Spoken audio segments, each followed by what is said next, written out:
Civildrošības 3. nodarbība – pirmās palīdzības sniegšana. Šajā nodarbībā mēs izskatīsim, kādos gadījumos jāsniedz pirmā palīdzība, kādos nē, kādos jāsauc palīgā kaut citus cilvēkus un viss, kas ar to saistīts. Pirmā, tā kā šajā nodarbībā būs 5 punkti, pirmā palīdzība, priekškā apmācības mērķis, apmācības motivācija, rīcības secība negadījuma vietā, glābšanas ķēdītes pamatprincipi.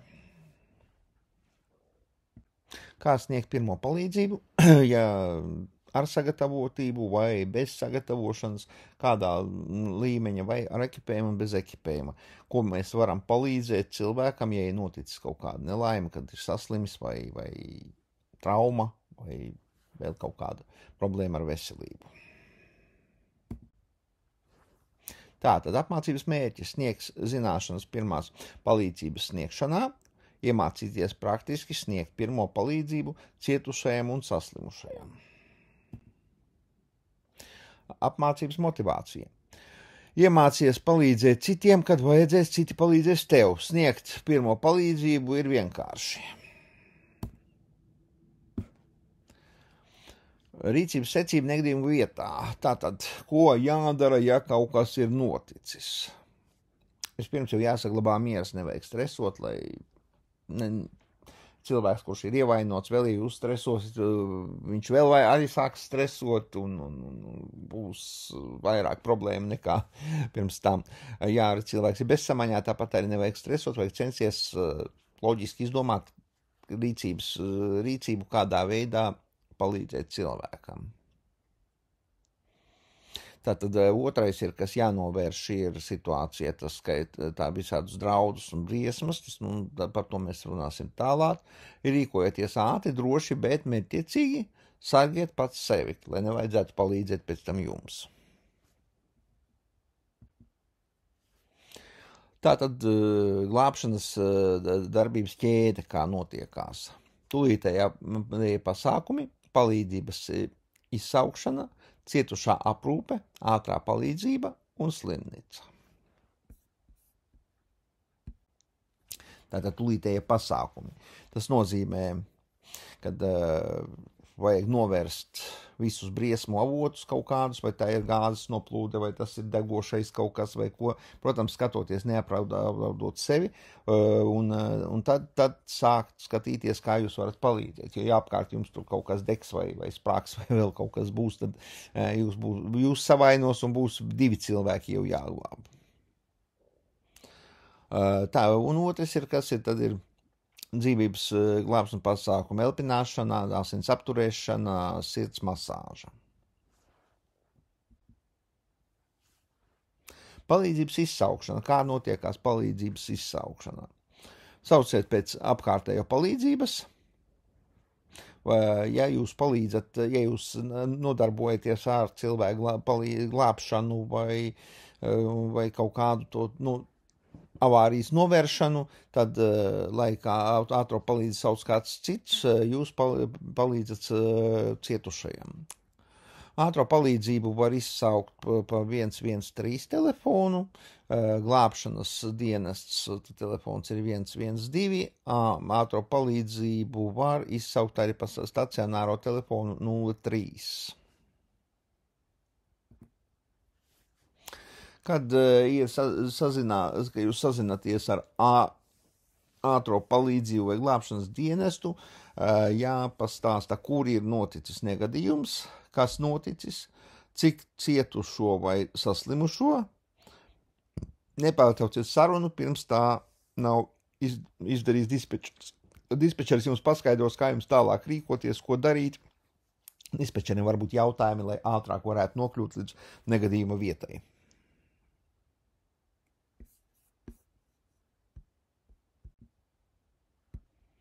Tātad pamatdzīvināšanas algoritms. Vienmēr vispirms pārliecinieties par savu un apkārtējo drošību un tikai tad uzsāciet pirmās palīdzības sniegšanu. Samaņas pārbauda. Pārbaudiet, vai cietušais ir pie samaņas, bērniem un pieaugušajiem viegli pieskaroties un vienlaicīgi uzrunājot. Ja cietušais nereaģē, uzskatat, ka viņš ir zaudējis samaņu un sauciet pēc palīdzības. Elpceļu atbrīvošana. Atbrīvot elpceļus, elpošanas atlieciet viņam galvu un paceliet apakšžokli, kā parādīts attēlā. Atpogājiet apģērbu, pārliecinieties, ka galva un kakla pozīcija ir pareizi novietota, tā kā tas ir parādīts attēlā. Šeit jūs varat izskatīt schēmu, glābšanas atdzīvināšanas schēmu, kā tas viss notiekās, tā kā, kādā veidā, kas ir jādara.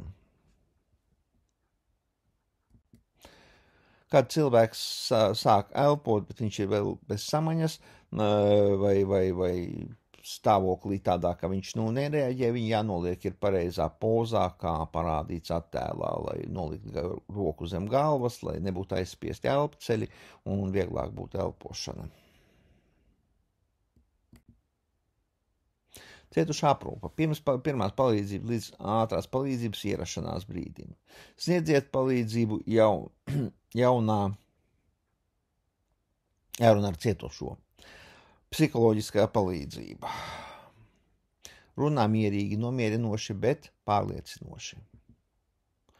Iepazīstini ar sevi. Uzklausi cietušo. Neatstāj cietušo vienu. Informē par savām glābēja darbībām. Informē cietušo par notikušo. Uzturi vieglu kontaktu ar cietušā ķermeni. Neko nepārmet. Pasargi cietušo no ziņkārīgajiem. Paziņot cietušā radiniekiem par notikušo. Un tagad mēs izskatīsim dažus pasākumus, kas ir ikdienā, kas varētu notikt un ko ir jādara. Tātad, tas ir pārkaršanas gadījumā. Veicinošie apstākļi. Karstums, mitrums, nepietiekams šķidruma uzņemšana, bezvējš, neatbilstošs apģērbs, fiziskā slodze. Tātad pie kā pārkāršanas, kas ir jādara, ja tas ir noticis? Kāda veicama palīdzība. Novietojiet cietušo vēsākā vietā vai ēnā pusguļus. Atģērbiet cietušo. Mitriniet ar vēsu ūdeni cietušā pieri, kaklu, krūtis. Dodiet dzert vēsu ūdeni. Vēdini dzesē radīt gaisa plūsmu. Ja ir nepieciešams, izsauciet ātro palīdzību.